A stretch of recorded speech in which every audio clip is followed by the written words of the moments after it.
Austin, how you doing?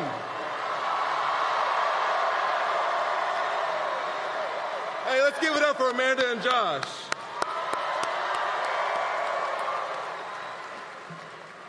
You know, it shouldn't be lost on us that they were just up here telling their own personal story of what they've gone through here in this state.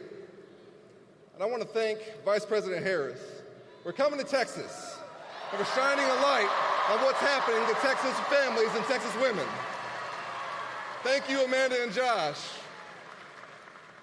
Listen, I'm Congressman Colin Allred, and with y'all's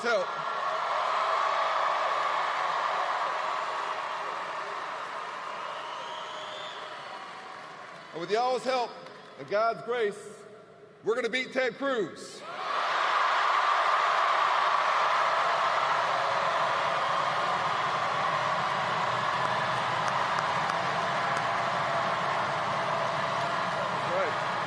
That's right.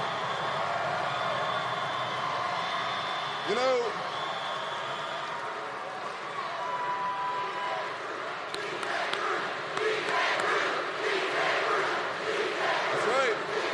that's right.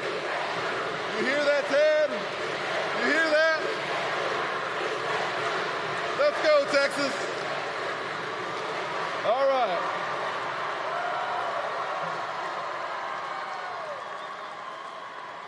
Now, y'all know, I believe in a very different Texas than Ted Cruz does. Because I was raised by a single mother, who's a public school teacher, and we don't pay our teachers enough. We don't pay them enough. And so I relied on my community, on my teachers and my coaches, folks who went above and beyond for me. They poured themselves into me. Because of them, I became captain of the football team at Baylor, was a linebacker in the NFL, became a civil rights lawyer, and have served us in Congress for the last 6 years. And you know what? In my time in Congress, I've been the exact opposite of Ted Cruz. Because I never forgot where I came from. I never forgot the folks who gave me a chance. I've been the most bipartisan Texan in Congress because that's how you get things done. That's what we elect people to do. Because I know there are heroes out here right now who dropped their kids off at school, who went to work maybe for 1 or 2 jobs like my mom used to do. And I know you're hoping that your elected officials are working as hard as you are. But Ted Cruz has been all about himself for too long. Too long. 12 years is long enough. And I don't know if y'all saw the debate the other night. Yeah? There's one thing I know for sure after that debate. It's that everything is bigger in Texas, but Ted Cruz is too small for Texas.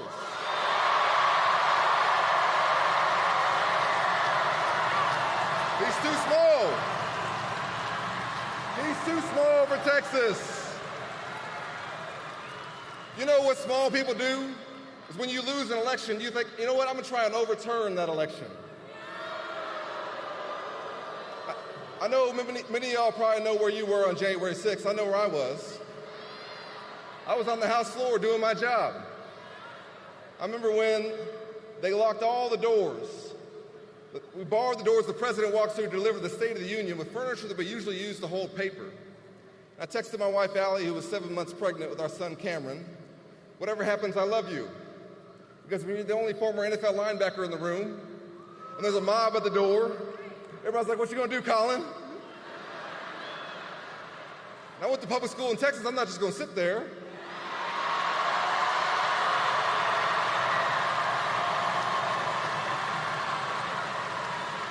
So I took off my suit jacket. And I was prepared to defend the House floor from that mob. That's what happened. At the same time, after he'd gone around the country lying about the election, after he'd been the objector to the results in Arizona, Ted Cruz was hiding in a supply closet. That's okay. That's okay. I don't want him to get hurt by the mob. The point is, there shouldn't have been a mob. There shouldn't have been one. And if you summon one, and then you run for United States Senate, you got to lose your job. That's what you got to do. And he's too small for Texas because when 30 million Texans were relying on him, when the lights went out, he decided to go to Cancun. Can you imagine that? Can you imagine that? If your neighbor needed help in a crisis, you would go check on them. Can you imagine having the privilege and the responsibility of representing our great state, and a crisis hits our state, and you think, I need to go check out the Ritz-Carlton in Cancun? You wouldn't do it. I'll tell you what, if you did, and you ran for office again, you got to lose your job. That's what's got to happen.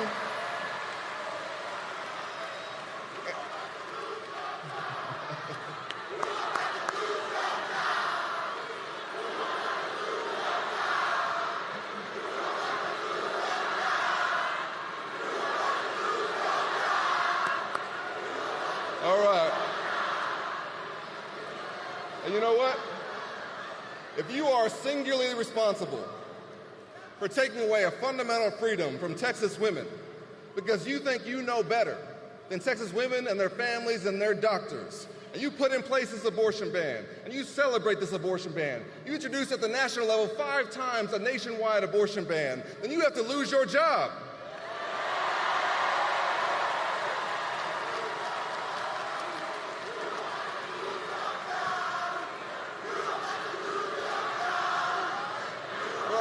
Texas women, for all the Texas families, for all the Texas families.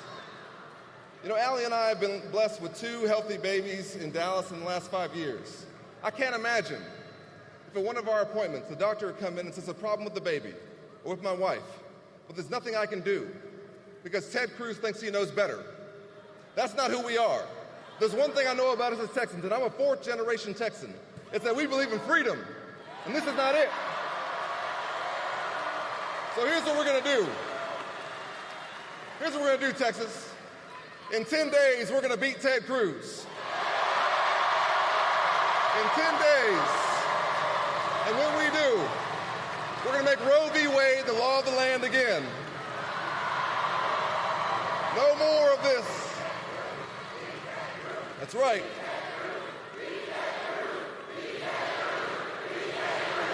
Beat Ted Cruz.